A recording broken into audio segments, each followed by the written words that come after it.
nacional para todo el pueblo de Venezuela. Muy buenas noches, hasta mañana.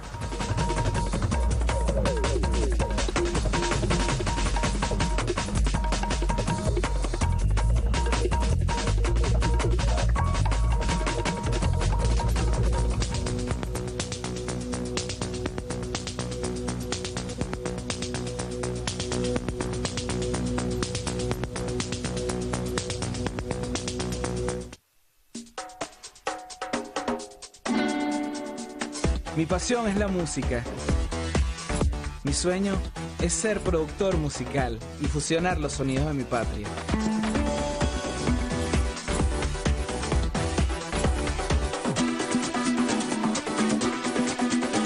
Cada día que seguimos nuestros sueños, hacemos que nuestra Venezuela siga avanzando. Yo soy Venezuela, un país feliz. En Bolivariana de Puertos estamos trabajando día a día para modernizar y actualizar la infraestructura portuaria. Actualmente se construye la nueva terminal de contenedores del puerto de La Guaira para el desarrollo integral y prestar un mejor servicio. Contamos con un equipo técnico y humano de calidad porque tu bienestar nos importa. Bolivariana de Puertos. Soberanía y seguridad alimentaria, salud, tecnología e inventiva popular son parte de los logros que podrás disfrutar en la exposición Conciencia Soberana y Transformadora del Museo de Ciencias en Caracas. Esta muestra expone proyectos desarrollados por tecnólogos venezolanos gracias a los recursos provenientes de la Ley Orgánica de Ciencia, Tecnología e Innovación. Los asistentes podrán disfrutar de talleres, charlas y conversatorios de lunes a domingo de 9 de la mañana a 5 de la tarde hasta el 31 de diciembre. Este miércoles, el pueblo venezolano proclama una vez más su independencia. Desde las 3 de la tarde, proclamación del presidente de la República, Hugo Chávez Frías, en el CNE y gran concierto en la Plaza Diego Ibarra. Celebremos nuestra victoria perfecta y sigamos ganando batallas. Este programa contiene elementos que no pueden ser presenciados por niñas, niños y adolescentes.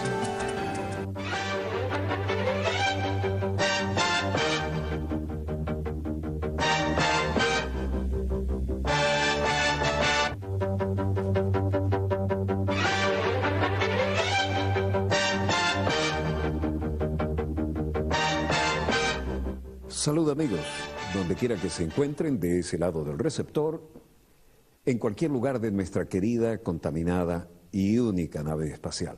La misma que ha dado otra vuelta sobre su eje imaginario y por supuesto sigue generando acontecimientos en pleno desarrollo.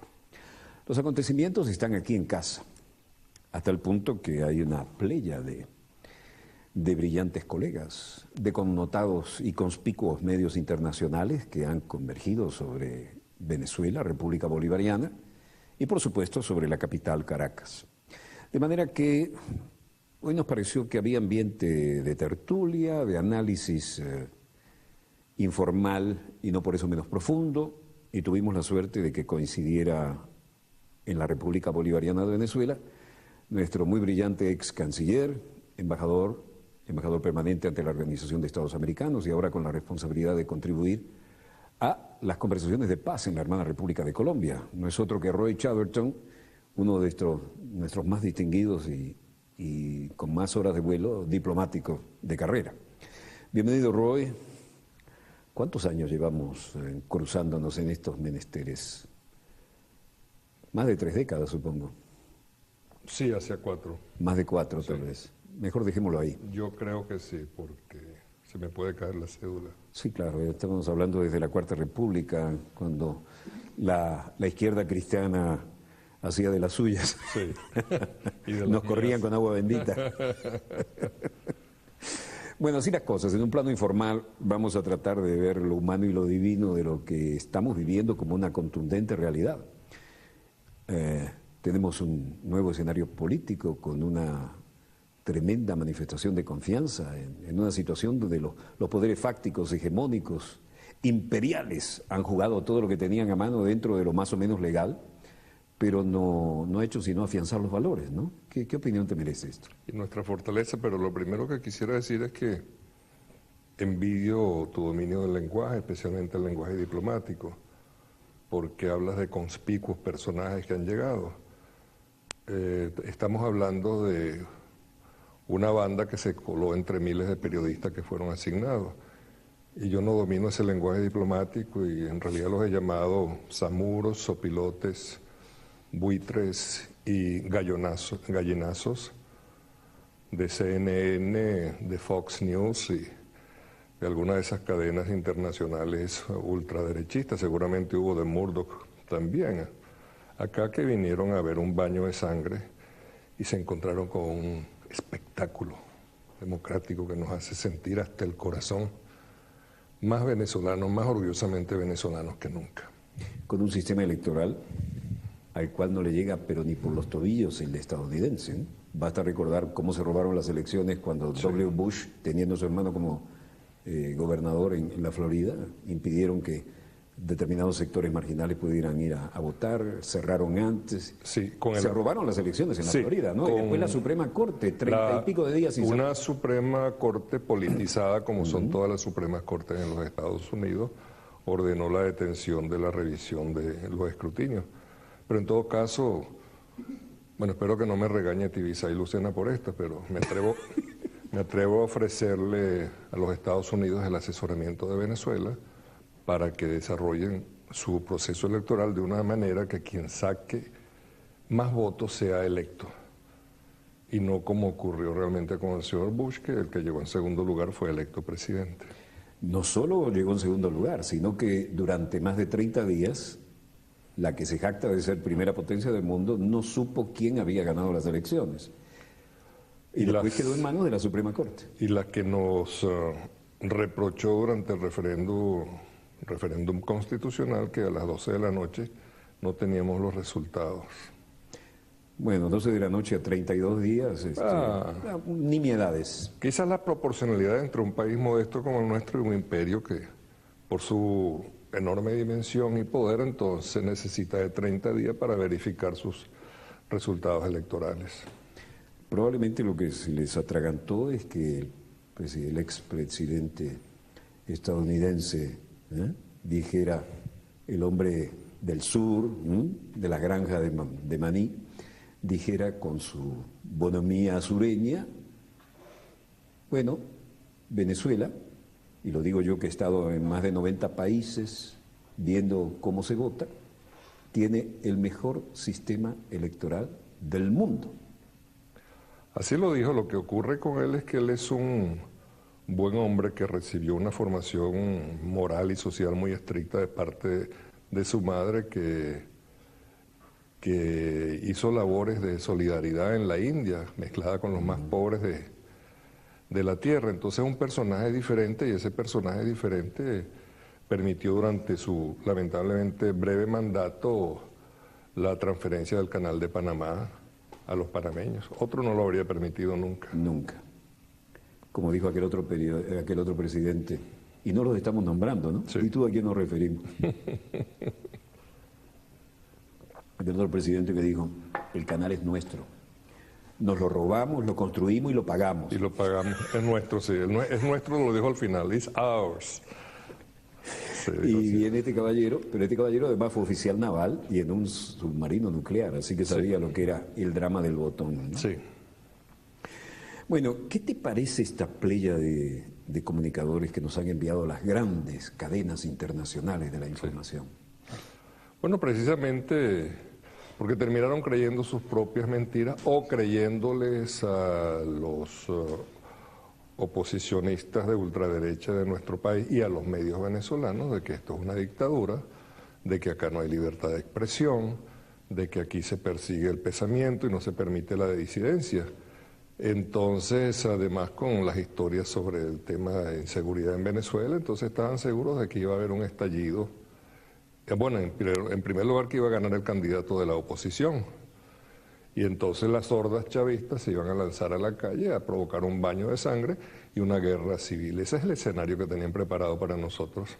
Les falló el guión. Sí, se le escapó, el guión no funcionó. Sí. Venían en plan casi de corresponsales de guerra, ¿no? Sí. Porque mandaron algunos personajes de un perfil muy interesante. Bueno, por ejemplo, de CNN en español, CNN Atlanta, que es diferente a CNN en Washington. Lo que aquí llamamos los cleptómanos de Atlanta. Los cleptómanos de Atlanta porque se fusilan buenas ideas de acá y de otras partes. Bueno, enviaron a sus 3 más venenosos periodistas o anclas, 2 señoras, muy bellas ambas, y un señor. ¿Se puede decir groserías a esta hora? Sí, a esta hora teóricamente sí, en la repetición que va a otro horario no. Sí, yo no estoy acostumbrado, yo uso poco las malas palabras, pero no puedo encontrar una palabra mejor para describir al periodista Fernando del Rincón que como un tiracoñazo. Fernando del Rincón. Sí. Y Es bueno, es del una expresión Rincón. coloquial venezolana. Sí. ¿Y por qué le dicen así? Por la manera agresiva como entrevista a sus invitados, cómo maltrata, cómo interrumpe, que es una práctica de CNN y de ese periodismo agresivo, violento, irrespetuoso y además fascista y de ultraderecha que se ha desarrollado en el mundo, especialmente en los últimos años. Desaparecidos, por ejemplo, en los Estados Unidos, los grandes periodistas, hombres decentes como Walter Cronkite, Edward Murrow primero. Murrow, que libró la batalla contra el macartismo.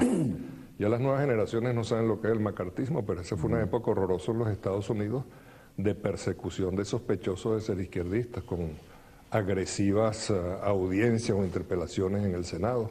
¿Te acuerdas cómo se despedía Edward Murrow todas las noches? Especialmente desde Londres, cuando transmitió la primera guerra en vivo y en directo, la batalla de Gran Bretaña entre la Luftwaffe y la Royal Air Force. No me Decía, ofendas. buenas noches Sí, y buena suerte. sí, lo que te digo es que no me ofendas porque no lo recuerdo, lo he leído. No, me refiero a los estudios, porque tú no llegaste a canciller porque te regalaron el cargo, ¿no? Tú eres un diplomático de carrera y un comunicador nato. Y has tenido batallas celebérrimas Sí, en el plano oído. de las entrevistas, ¿no? Sí. Porque muchas veces nos ven con el taparrabo, con el guayuco, ¿no? Hasta que se Sí. dan cuenta que en el campo de las neuronas, bueno, somos... Algunos de esos personajes son muy ignorantes, son incultos y además trabajan con material prefabricado. Realmente uno puede llegar a pensar que le marcan la pauta y le indican lo que deben hacer y hasta aquí, entre allá, y tienen que entrar por ese brete, ¿no? Eso es hacerles un favor, porque no necesitan que, en mi criterio, perdona que difiera de ti, de que les marquen las pautas. Ellos van tranquilitos, más mansitos, ya saben lo que deben hacer en nombre del imperio, del neoliberalismo, del capital y de sus dueños, porque ellos son propiedad de alguien. Sí. Son propiedad, por ejemplo, del señor Murrow. Tú sabes que sí capté eso y tú hiciste la síntesis perfecta, ¿no? Venían a cubrirse, a lo mejor buscando un Pulitzer, quien dice que no, en medio de una batahola infernal que se iba a armar aquí. Sí. Primero porque nuestros sistemas no son confiables, naturalmente, esto es América Latina, ¿no? Segundo porque los análisis daban una cosa, la realidad resultó otra, desde luego. Sí. Y siempre subestimando la capacidad de convivencia del venezolano, de aceptar la realidad como es, de reaccionar con una prontitud tecnológica. Comparemos, ¿no? 32 días sin saber quién ganó en Estados Unidos y nosotros a las 8 de la noche se sabía. Es el mejor sistema electoral del mundo. ¿Quién lo dijo? Jimmy Carter. Y además, somos la democracia más dinámica de este continente. Nadie ha hecho tantas elecciones en tanto tiempo, ¿no? Sí, estamos entrenados para eso. Pensamos como demócratas, vivimos la democracia día a día en medio de los más intensos debates, pero en paz, sin democracia. Y digo en paz sin olvidar la violencia que se ha pretendido hacer exitosa en contra de este proyecto, pero con una capacidad democrática como para tolerar a quienes insurgieron contra la voluntad popular en este país. Tú que has servido en los cargos de mayor responsabilidad prácticamente todo el planeta, ¿Qué experiencias has visto tú, diferentes a esta, que para nosotros ya están metabolizadas, forman parte de nuestra manera de ser, y nos parece muy natural que las cosas se solucionen de esta manera, ¿no? Y con esta elegancia, además, ¿por qué no decirlo? Elegancia intelectual, incluso. Sí. Mira, voy a decir algo que me parte el alma. Es como si Allende hubiera tenido éxito.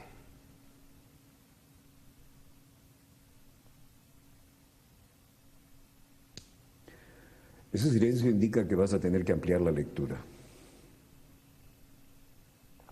Porque todas las fuerzas del imperio y de la dictadura mediática internacional se desataron en contra del proyecto de hacer una revolución y llevar a Chile al socialismo en paz y en democracia como estaba haciendo como estaba ocurriendo, y además tuvo unas cuantas elecciones normales dentro de la institucionalidad democrática chilena de la época, y a cada elección sacaba más votos la Unidad Popular. Y así que se tomó la decisión de destruir a Allende. ¿Y qué te dice tu experiencia, que como siempre toda experiencia es intransferible, ¿no?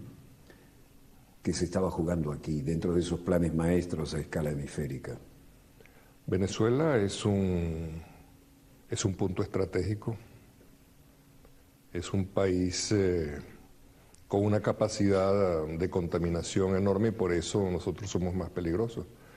Nosotros tenemos la capacidad para contaminar generando democracia, y democracia con justicia social, libertad extrema de expresión, con independencia del imperio, y eso para esas fuerzas que están dentro del imperio y sus servidores en el continente es inaceptable, pero se han ido estrellando en cada ocasión, y mientras más tiempo pase, y eso es lo grandioso de esta reelección del presidente, más difícil se les va a hacer la tarea, porque estamos como artillados, y no solo con el pensamiento, como diría el Libertador. Y el Libertador fue el que contaminó todo el continente, ¿no? Y ahora parece que la revolución bolivariana está haciendo un nuevo capítulo en el siglo XXI. Es nuestra segunda independencia. Estamos haciendo historia, lo que pasa es que no nos damos cuenta porque estamos dentro de la historia, estamos dentro de la fotografía. Hablando de fotografías, hay un tema que yo no quise comentar porque tenía la esperanza de poder dialogar contigo con esta agenda, ¿no? ¿Qué lectura le das tú a tu punto de vista? Tenemos mucha gente, obviamente, opositora al proceso que estamos viviendo, con mucho orgullo, que vive en el estado de la Florida, ¿no? Y allí de pronto se generan, como lo han generado, por ejemplo, los cubanos del exilio, corrientes subterráneas, y eso termina con un problema con nuestro consulado allí, ¿no? Y nuestra Cancillería toma una posición absolutamente vertical y tajante, como corresponde, porque es mandato del primer mandatario, ¿no? ¿Cómo lees tú esto? Yo creo que el canciller Maduro dio un golpe sensacional y además inesperado. Las gestiones, entre comillas, de la comunidad, de los dirigentes de la comunidad venezolana en el estado de la Florida, ante la ultraderechista presidenta de la Comisión de Relaciones Exteriores de la Cámara de Representantes, Ileana Ros-Lehtinen. Ros-Lehtinen, la loba feroz. La hermana loba, hay dos versiones, la loba feroz y otro la hermana loba. Pero yo creo que habría allí un espacio de convergencia. Y además mira qué comisión eligió, ¿no? Así es. Entonces la señora ultraderechista republicana logró convencer al Departamento de Estado, donde todavía predomina la diplomacia republicana, de que nuestra cónsul estaba participando en una conspiración cibernética para destruir todo el sistema electrónico de defensa de los Estados Unidos. ¿De verdad llegó a ese nivel? Sí. Porque yo no lo podía creer. No, pero viniendo de ti... No, ya yo lo creí. Como dicen en Lara, náguara. Náguara. Entonces, el Departamento de Estado pensó que podía recompensar o agradar a la señora Ros-Lehtinen, declarando persona no grata. en la espera... A nuestra embajadora. A nuestra cónsul. A nuestra cónsul. En la espera de una respuesta diplomática clásica, que era expulsar de Venezuela a un funcionario de la Embajada de los Estados Unidos de rango equivalente. Y generar una escalada antes de los procesos. Y seguiríamos con las típicas escaladas o recursos diplomáticos en situaciones de conflicto. Pues a nuestra Cancillería se le ocurrió que podría buscar una solución heterodoxa. Y esto significó, si ustedes, para nuestra comunidad, si ustedes están acosando, agrediendo permanentemente a nuestra cónsul y a nuestros funcionarios consulados, eso quiere decir que no puede funcionar el consulado, porque ustedes no lo permiten. Y además aliados con el gobierno de los Estados Unidos y con esta representante del Partido Republicano. Entonces se buscó la solución para la cual no estaban preparados. Se cierra el consulado. Eso cayó. Cuando éramos niños, y esto no les va a gustar cuando lo escuchen en Miami, pero no me preocupa demasiado. Uno acostumbrado a decir, bien hecho, plátano hecho.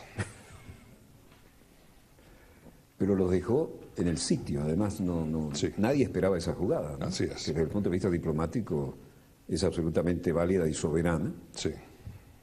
Y no podía funcionar nuestro consulado. Era una permanente agresión. Permanente agresión. Y una guarimba permanente en contra del consulado y la cónsul de Venezuela en Miami. Y la gente nuestra que se fue a vivir allá, haciéndole juego a una eventual jugada a su vez del Departamento de Estado para ver si caíamos en la trampa de la escalada. Exactamente. Cerramos y nos vamos. Y esta gente ha tenido que ir a votar a Nueva Orleans. Sí. Eso fue costoso. Por cierto, nos derrotaron noblemente, creo que lograron el 99% de los votos depositados allí. Naturalmente, eso era. El resto de haber sido... Me extraña que haya sido el 99%. Nuestros funcionarios consulares fueron los únicos votos chavistas en ese centro de convenciones. Bueno, donde se hizo tenemos una serie de demostraciones de cómo el manejo de los medios viene sesgado contra la República Bolivariana de Venezuela, contra el proceso que estamos viviendo y orgullosamente compartimos. Te invito a que hagamos un raconto después del corte que nos corresponde ahora por razones de horario, ¿o no? ¿Tenemos todavía tiempo? Ah, qué bueno. Bueno, te voy a contar. Hemos tenido como, no sé si el dudoso honor, ¿no?, de que gente que no es muy creativa se fusilaron una cantidad de conceptos, formatos, pero resulta que son los mismos que de alguna manera se reciclan y vienen en una circunstancia histórica para nosotros como esta, de oportunidad de cacería para ellos, y son los que levantan un perfil como aquí estamos nosotros, vamos a ver cómo ponemos incómodo a este señor con estas preguntas, y cuando ven una cosa tan meridianamente clara como la jornada histórica que está terminando, aunque comienza ahora la verdadera nueva historia, ¿no?, el desarrollo de sus consecuencias, se han permitido poner en tela de juicio este maravilloso y clarísimo proceso ejemplar no solo en América, más allá del hemisferio incluso, ¿no? Y se han venido con un aire de superioridad y con unas actitudes que realmente parece como que hubieran venido a buscar unas confrontaciones de tipo más rupestre que no se les dio. Quedaron como aquellos que cuando cerramos el consulado, entonces, no, pero por acá no era el juego, ¿no? Regresaron como pollos mojados. ¿Qué te parece? ¿Cómo has visto tú, que eres en estas circunstancias sé que devoras toda señal de televisión y sé que nos honras con tu audiencia, ¿cómo has visto tú el comportamiento de estos corresponsales enviados? Porque hemos tenido anécdotas con personajes lamentables desde la hermana República Argentina hasta todo lo que viene de Estados Unidos, ¿no? Sí, nos enviaron la escoria del periodismo internacional, claro, como parte de un grupo grande donde vino mucha gente decente, profesionales, serios, o gente simplemente objetiva. La gente objetiva no necesariamente tiene que ser imparcial, pero es respetuosa, es equilibrada en sus juicios y no se deja arrastrar por sus prejuicios. Por eso toda esta gente vino ya con un guión prefabricado para comprobar una verdad que no se les dio y salen con las tablas en la cabeza. pero no solamente con las tablas en la cabeza, sino que descubrieron que teníamos una reserva de tobos muy grande para darle con el tobo a cada uno de ellos según fueran viniendo, y de eso hay un montón de ejemplos. Bueno, para los que nos ven en otras latitudes, el tobo en coloquial venezolano es el balde, como el balde que tienen para tratar de lavarle la cara y despejar al boxeador que está casi knockout, ¿no? Entonces darle hasta con el tobo es como el boxeador que le dieron hasta con el balde, ¿no? Esa es la expresión traducida a otras latitudes, especialmente al Río de la Plata, donde, como en todos lados, tenemos una enorme audiencia. Bueno, yo pienso que este es el momento. Dejamos el tobo. No en balde. No,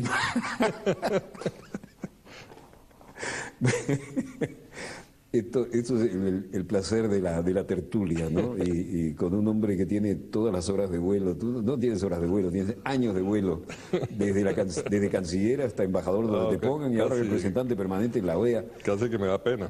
Dígame una cosa, querido amigo, ¿qué pasa con el secretario general de la OEA? ¿Ese no sería un tema a tratar también? Yo creo que él se sentiría muy bien si le ofrecemos un espacio. Yo creo que no se lo merece. Mejor vamos al corte y mientras tanto averiguamos qué celular está sonando ahí. Ese es el mío, pido perdón. Un breve corte y volvemos con más acontecimientos en pleno desarrollo, y no se lo pierdan porque lo que viene no va a ser tan diplomático. El canal de todos los venezolanos.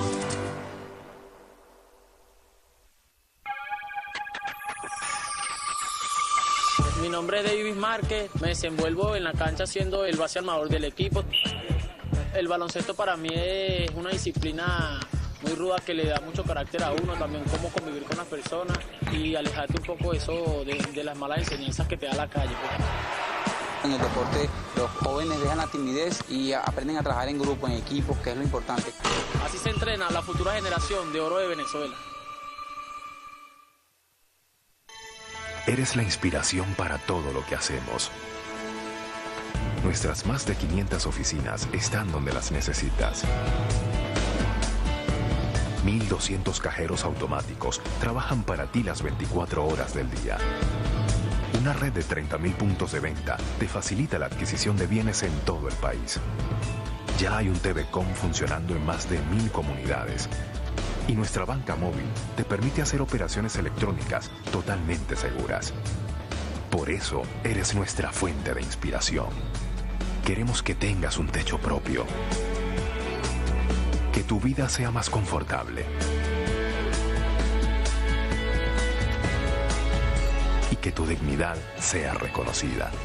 Inspirados por las necesidades del pueblo y guiados por el gobierno bolivariano, estamos construyendo la mejor y más moderna banca pública del país. Banco Bicentenario, en marcha.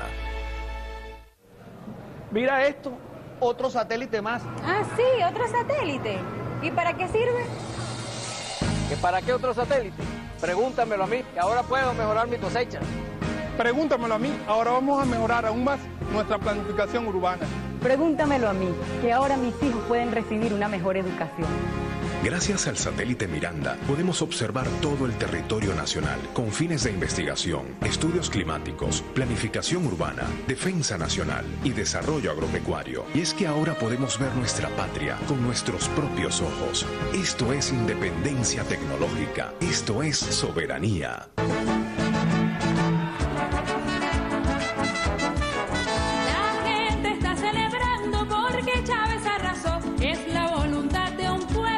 Quiere revolución. La gente está celebrando porque Chávez arrasó. Es la voluntad de un pueblo que quiere revolución. A celebrar todo el pueblo, a celebrar la victoria del socialismo y de la revolución. Venga, un abrazo de corazón. Con el comandante Chávez el pueblo triunfó. Venga, un abrazo de corazón. Con el comandante Chávez el pueblo triunfó. TV, el canal de todos los venezolanos.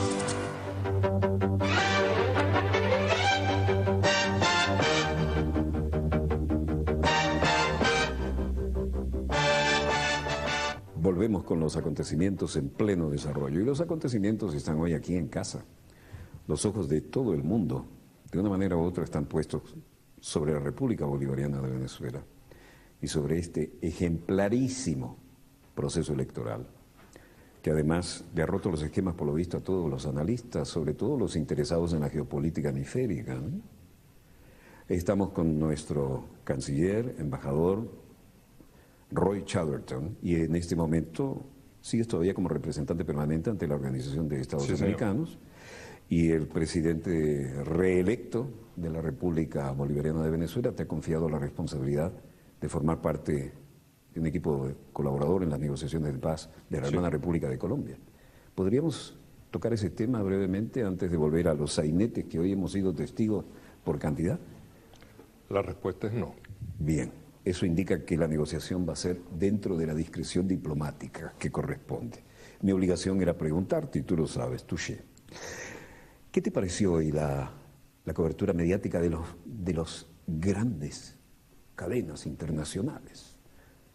No hablemos del fantoche de Murdoch, que se ha salido con las tablas en la cabeza en Londres y que tiene medios en todas partes, y además, bueno, entre Fox y CNN uno no sabe con quién quedarse, ¿no?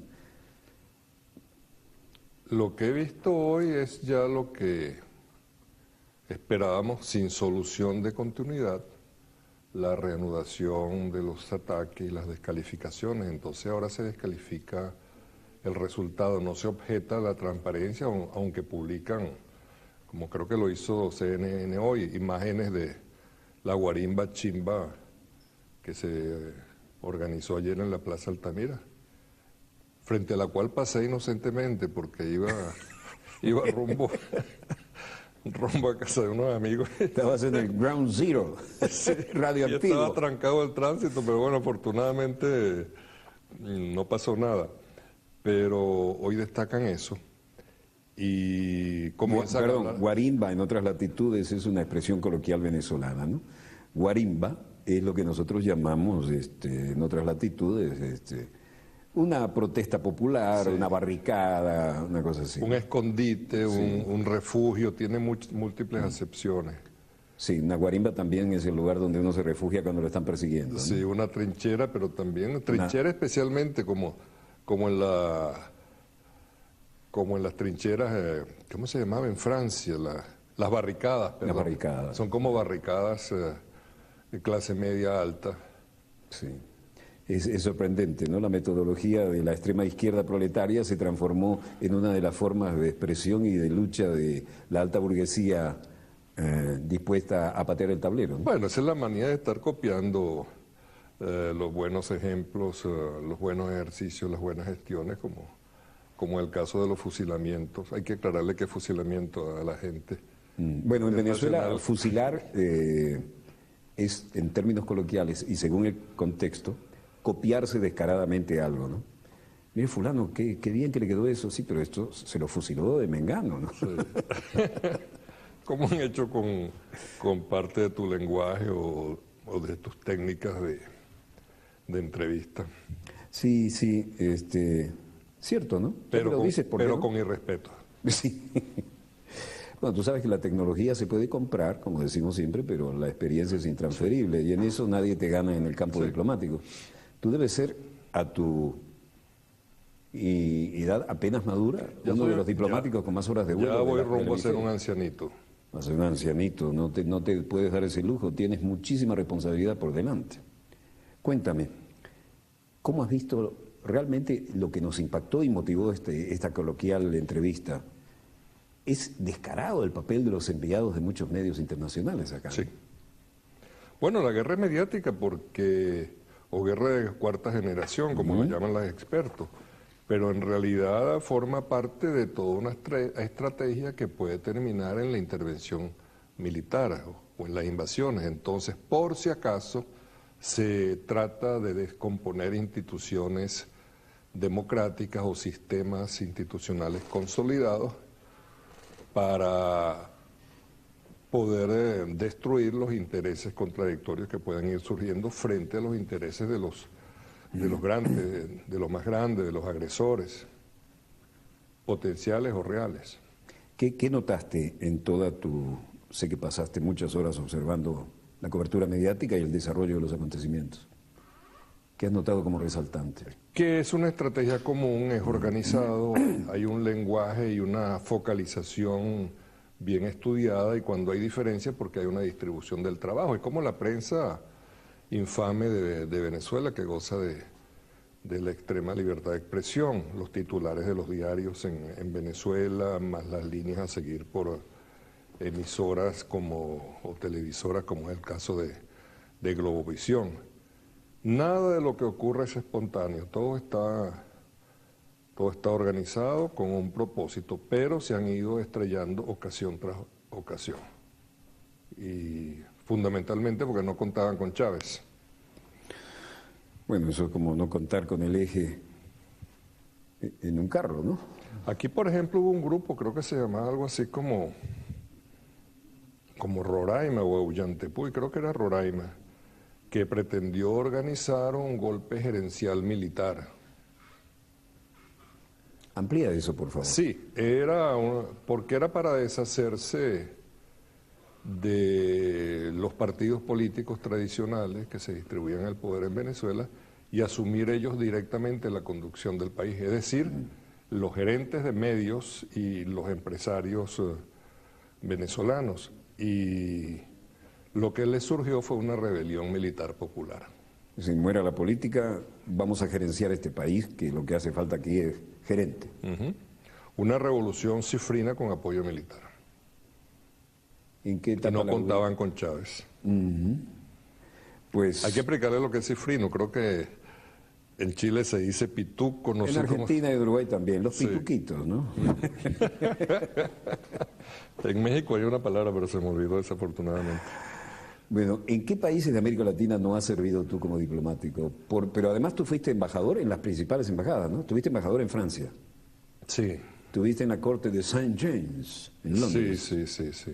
¿Estuviste en Washington? También en la OEA. Estoy en Washington actualmente, sí. ¿Sigues allá? Sí. ¿Dónde más estuviste? En Nueva York, en las Naciones Unidas. Naciones Unidas, sí. Nos hemos cruzado muchas veces. En Noruega. ¿En Noruega? ¿Dónde más?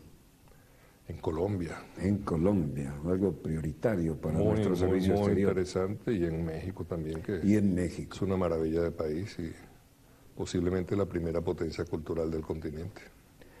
A ti no te han dejado retirarte, ¿no? Tampoco tienes vocación ni edad para eso, pero si tú querías disfrutar de tu muy bien ganada posición en nuestra cantera de diplomáticos, que los ha habido y los hay brillantes, no tienes ninguna ilusión. Posiblemente cuando llegue a la ancianidad me muera de inmediato, sin solución de continuidad. Está bien, que sea breve y glorioso. Así es. Bueno, tú hablabas de fusil, ¿no? Vamos a ponerles un ejemplo. Ustedes saben que Dossier tiene ya rumbo a las 4 décadas, ¿no? Y fuimos los pioneros. Tú que hablabas de Edward Murrow y de Walter Cronkite. Edward Murrow, que fue el primero que transmitió una guerra en vivo y en directo. Nunca CNN, como nos mintió con Peter Arne en Bagdad. Lo que tenía en Bagdad era un teléfono satelital, ¿no? Y no era el único occidental tampoco. Y unos tipos que disparaban fusiles simulando un combate. Pero bueno, yo tengo alguna experiencia. Estuve en la guerra entre Irak e Irán y sé más o menos cómo se bate el cobre con los iraquíes, ¿no? Y con los iraníes estoy aprendiendo. Y acabamos de estar allá, por cierto, entrevistamos a Ahmadinejad, aunque uno de los que nos visita dice, esta es la primera entrevista que ha dado Ahmadinejad a un medio hispano. Ese es el tiragolpe. ¿Tiragolpe le llaman? Es para no repetir la mala palabra que utilicé. Ah, bien. Entonces, de esa gente, fíjate, Edward Murrow fue el primero y después vino Walter Cronkite. Walter Cronkite decía, si no nos permiten salir del formato de media hora en que nos encajonan los intereses económicos de la cadena, y estaba hablando de CBS, que era más o menos la nave insignia desde el punto de vista académico, nunca saldremos de los tips, nunca podremos profundizar. Por cierto, gracias. Edward Murrow se murió sin poder hacer eso, y Walter Cronkite lo obligaron a retirarse porque no lo podían controlar, se puso contra Vietnam.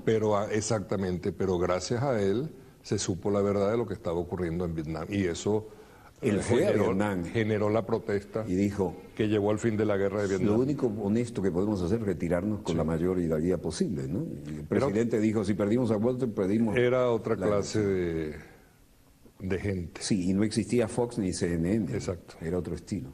Vamos a ver, hablando de fusiles, ¿no? Señor director, tenemos un primer video ahí que justamente nos lo recordaba nuestro invitado y queremos compartirlo con ustedes. Ustedes les decía, somos los pioneros y una de las frases que caracteriza a Dossier es acontecimientos en pleno desarrollo, ¿no? Y ciertamente ha sido una marca de fábrica, pero vamos a ver qué dice este video. Esto tiene que ver... miren, ahí viene alguien con un puntero en la mano, así como aparecemos nosotros siempre. La encantadora colega Glenda Umaña. Escuchen esto. Hitler está haciendo todo, porque allí tienen que hacer varias funciones y cobrar por una, ¿no? Nuestro mundo le da acceso inmediato a los acontecimientos en pleno desarrollo. Interesante esto, ¿no? Cuando lo vi... incluido. Sí, yo no lo podía creer, ¿no? Sí. El puntero caminando, porque ahí el estudio es mínimo, cabe varias veces en este estudio nuestro, y además tenemos 6 como este, ¿no? Y no es puntero en la soledad. Y sí, es sorprendente esto, ¿no? Falta de creatividad, o suponen que los demás no nos ven vía satélite. Ya tenemos 2 satélites, nos ven en todo el planeta, y no te quiero contar la reacción de la gente, diciendo, pero esa gente no tiene vergüenza, si hace 40 años que estamos viendo en Dossier diciendo acontecimientos en pleno desarrollo. Esa es la creatividad de esta gente, chicos. Yo he estado allá varias veces y no se han dado cuenta, pero tú has estado... Lo que pasa es que la expresión es pegajosa, se les pegó. Cuéntame, ¿qué has visto de esta cobertura? Porque sé que estuviste siguiéndola. Estábamos en este momento como cuando uno va al estadio de béisbol o de fútbol y al mismo tiempo está viendo el partido y oyéndolo por la radio o con el televisor portátil, ¿no? ¿Qué captaste que te haya llamado la atención de la cobertura de los notables comunicadores que nos han mandado a nosotros, los pobres del tercer mundo? En los casos que corresponde la mala fe y la perversión. Por eso yo propongo que dentro de los espacios de la guerra mediática, para responder a quienes acusan a nuestros presidentes democráticos en América del Sur, por ejemplo, de dictadores, de torturadores, de corruptos, etcétera, etcétera, hay que empezar a nombrarlos a ellos con nombre y apellido. O sea, Fox News, Murdoch, CNN, pero también nombrar con nombre y apellido los emisarios. Entonces la señora Patricia Llaniol, el señor Palacio, el señor del Rincón. Y bueno, la señora Glenda Umaña es algo más dulce que los agrios personajes anteriormente mencionados, pero como se fusila la expresión en pleno desarrollo, pues hay que exhibirla como se acaba de hacer en este momento. La señora Patricia Llaniol con esa encantadora... La guerra es guerreando. Sí, la guerra es guerreando. Sí. Vamos a ver, señor director, tenemos otro video, ¿puede compartirlo con nosotros? Ya, esto te da una idea, mira esto fue interesante, esto fue con el terremoto de Haití. Están con un listón negro y aquí con un insert, de manera que aparece Telesistema y un logo, están transmitiendo en vivo y interrogando al jefe de los rescatistas chilenos. Y mencionan, por ejemplo, los grandes derrumbes de carreteras como este. Presten atención a esta imagen. Allí es Patricia Llaniol quien entrevista. ¿De quién fue este tiro al piso? ¿De CNN? ¿De Telesistema? No importa. CNN comprimió la imagen, puso arriba una barra negra y puso los inserts abajo, es decir, asumió como propia la transmisión. La verdad es que estas imágenes ni son de este drama de Haití, como no lo es esta. ¿Quieren observar acá? Esto dice National Geographic, y este es un terremoto en Japón de hace años. Esa es la manera de informar en medio de este drama en el que ni siquiera tienen el coraje de decir que el primer avión que llegó fue venezolano y el segundo 30 minutos después cubano. No solo es clarísimo que la tomaron de National Geographic, aquí lo tienen, sino que en la otra toma también aparece un cartel con caracteres nipones claramente establecidos. Nos preguntamos, ¿dónde está la seriedad dentro de este drama humano? Ese cartel que ven aquí tiene elementos de escritura nipona. Y esto es de National Geographic y pertenece a un terremoto en Japón, pero de hace años. Precisamente estábamos observando. Escuchemos. Impresionante de uno de esos derrumbes, cómo ha colapsado un paso allí en una carretera. Ha colapsado. Era el terremoto de Narita, nada que ver con Haití. Y por supuesto nunca dijeron el primer avión con ayuda fue el venezolano y media hora después el cubano. Eso exhibe otra gran deshonestidad. Tienen imágenes comodín. Así las cosas, uno podría recorrer todo lo que hemos visto acá. Ha habido gente que ha venido con el cuchillo entre los dientes, ¿no?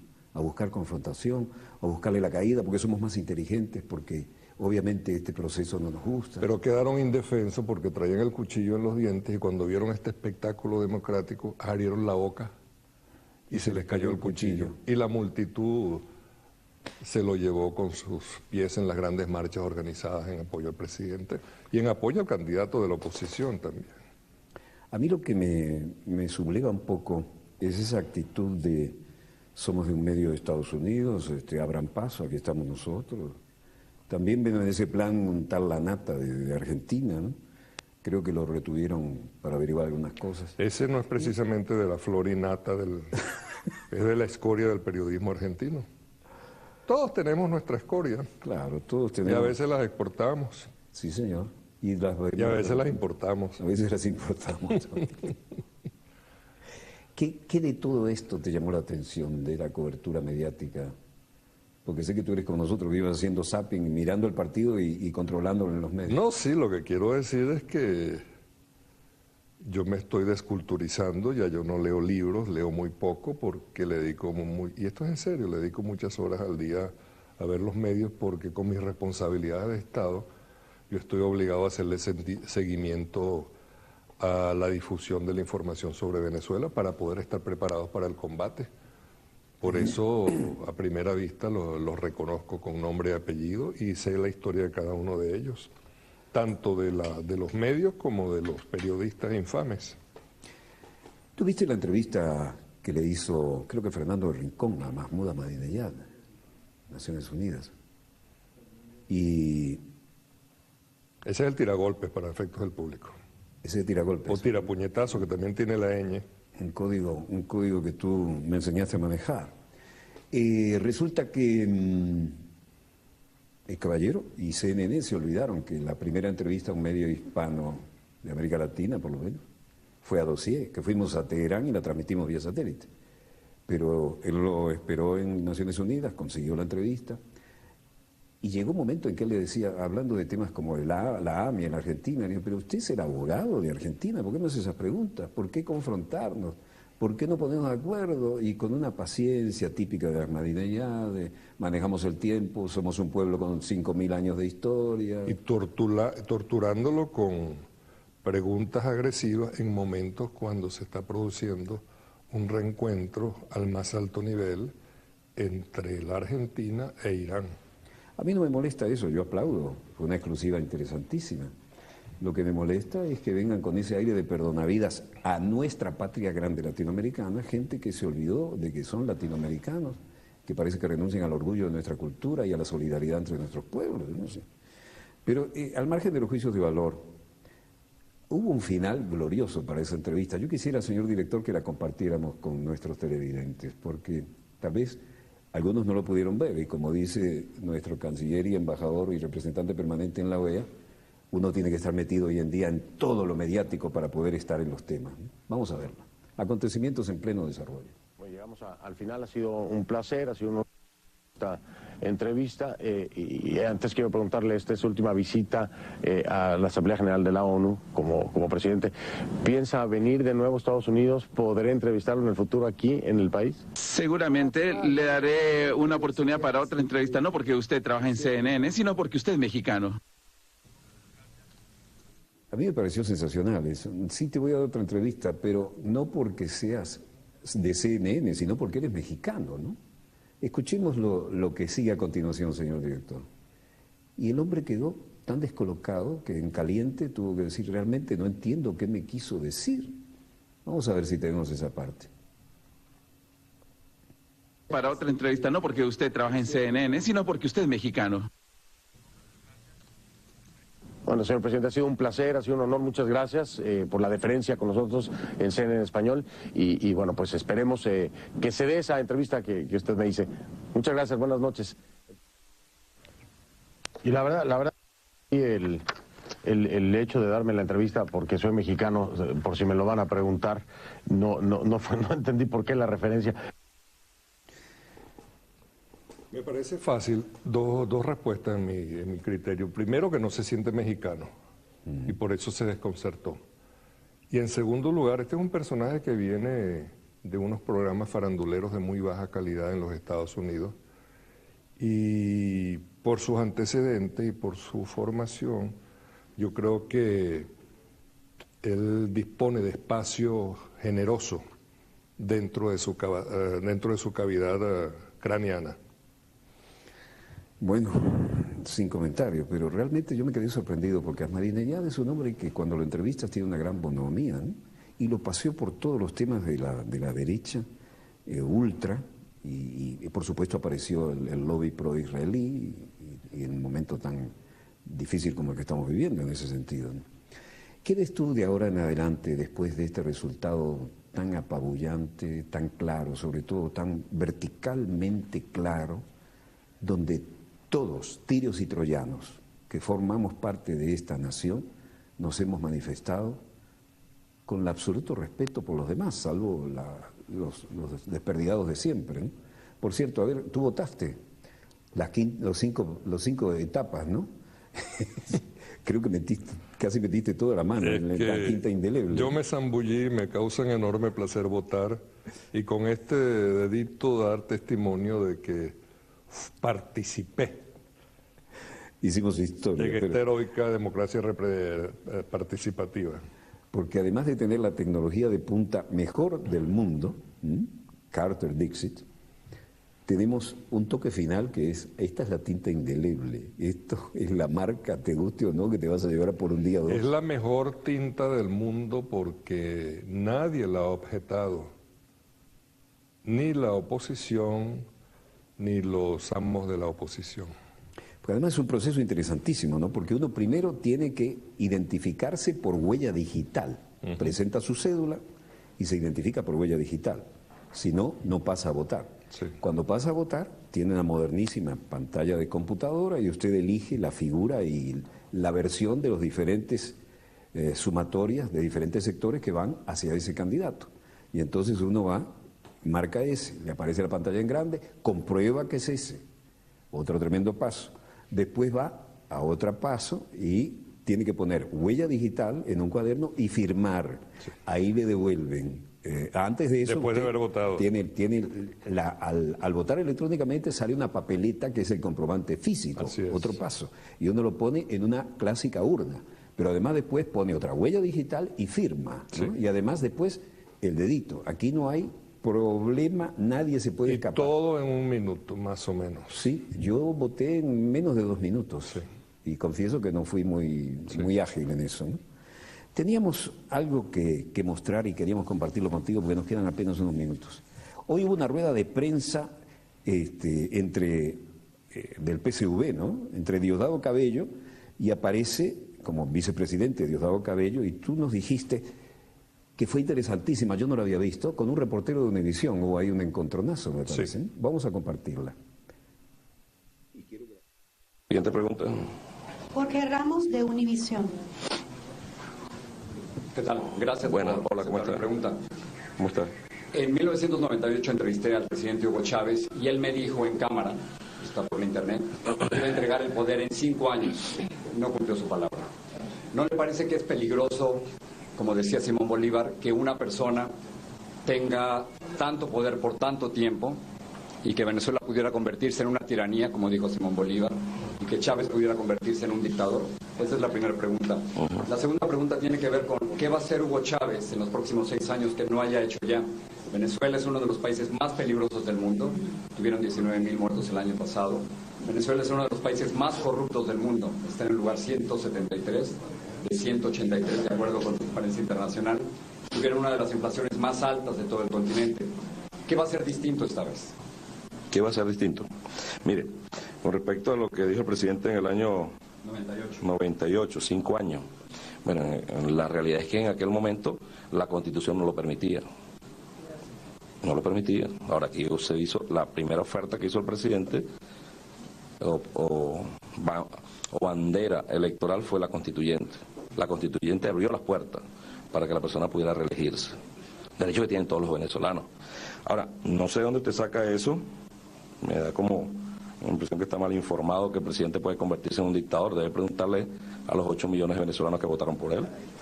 No, pero yo lo escuché, por favor. 14, por favor. Debería preguntarle al pueblo de Venezuela, porque pareciera que su pregunta además tiene mucho sesgo, ¿no? Pero no importa, nosotros estamos acostumbrados a eso. Ya estamos acostumbrados a eso. Y hemos ido saliendo adelante. Y parte de la guerra internacional contra Venezuela es decir lo que usted está diciendo, que Venezuela es el país más violento del mundo, que es el más corrupto del mundo. ¿Qué organismos son los que hacen eso? Yo lo escuché, por favor. Yo lo escuché. Primera vez a mí. Yo no soy periodista, pero yo lo escuché.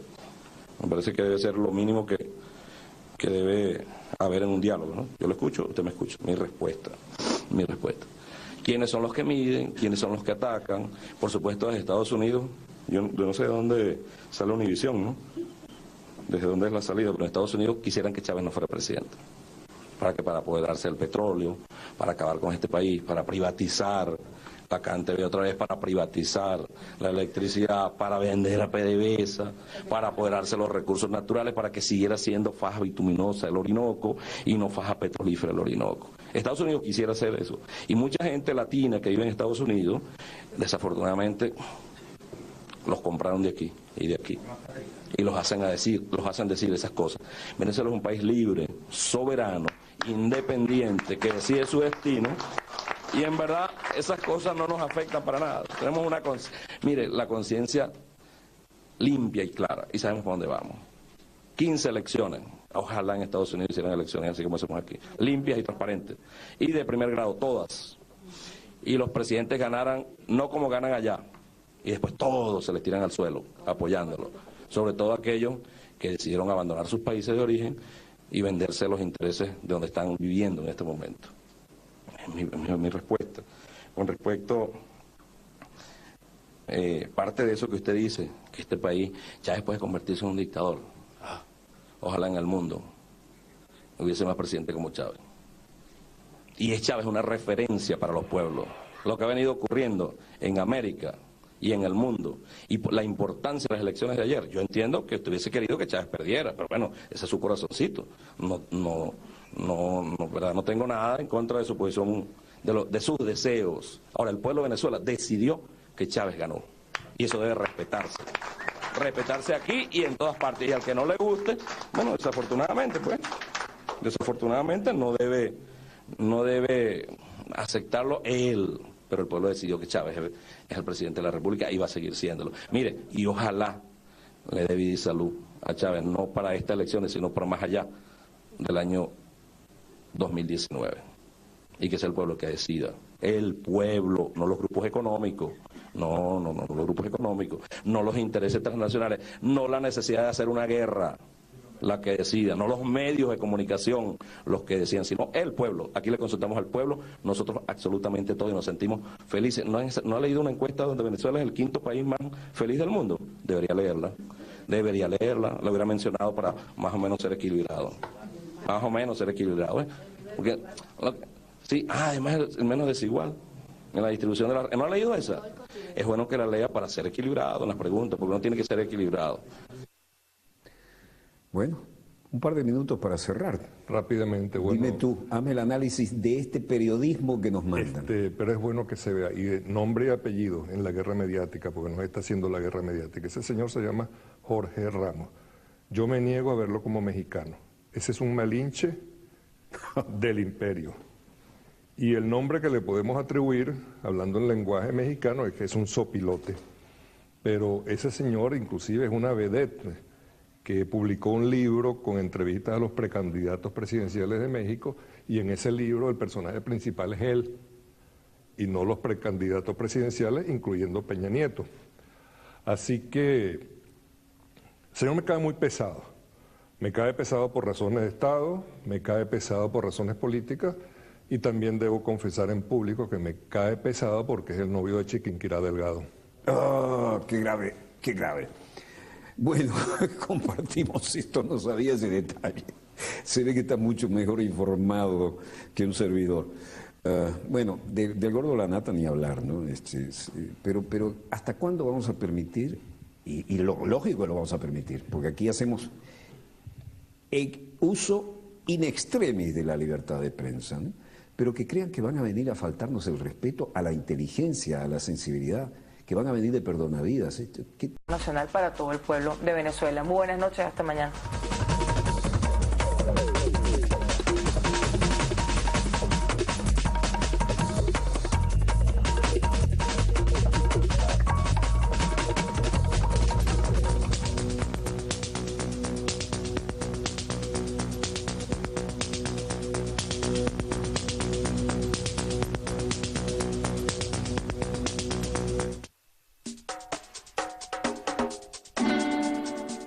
Mi pasión es la música. Mi sueño es ser productor musical y fusionar los sonidos de mi patria.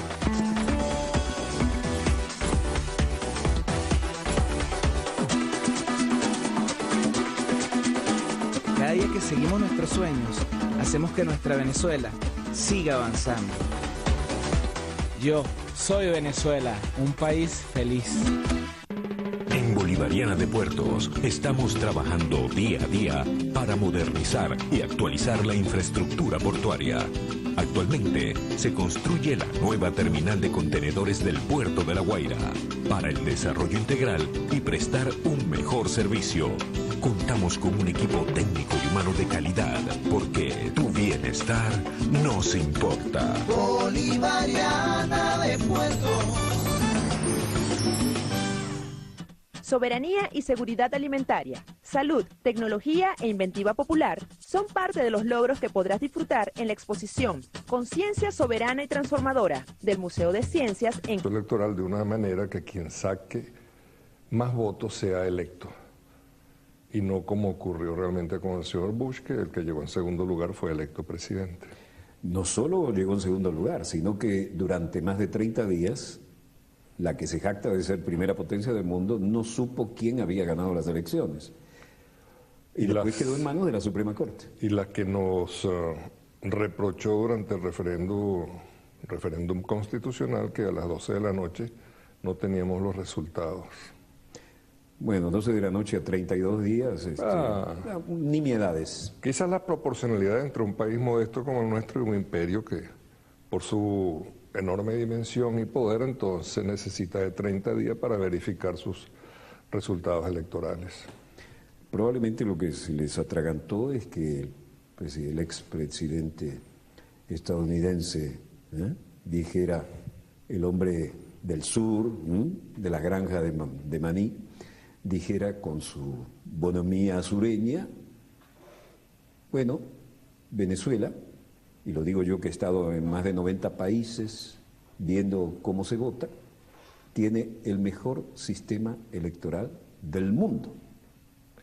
Así lo dijo. Lo que ocurre con él es que él es un buen hombre que recibió una formación moral y social muy estricta de parte de su madre, que hizo labores de solidaridad en la India, mezclada con los más pobres de la tierra. Entonces, Caracas. Esta muestra expone proyectos desarrollados por tecnólogos venezolanos gracias a los recursos provenientes de la Ley Orgánica de Ciencia, Tecnología e Innovación. Los asistentes podrán disfrutar de talleres, charlas y conversatorios de lunes a domingo de 9 de la mañana a 5 de la tarde hasta el 31 de diciembre. Este miércoles, el pueblo venezolano proclama una vez más su independencia. Desde las 3 de la tarde, proclamación del presidente de la República, Hugo Chávez Frías, en el CNE y gran concierto en la Plaza Diego Ibarra. Celebremos nuestra victoria perfecta y sigamos ganando batallas. Este programa contiene elementos que no pueden ser presenciados por niñas, niños y adolescentes.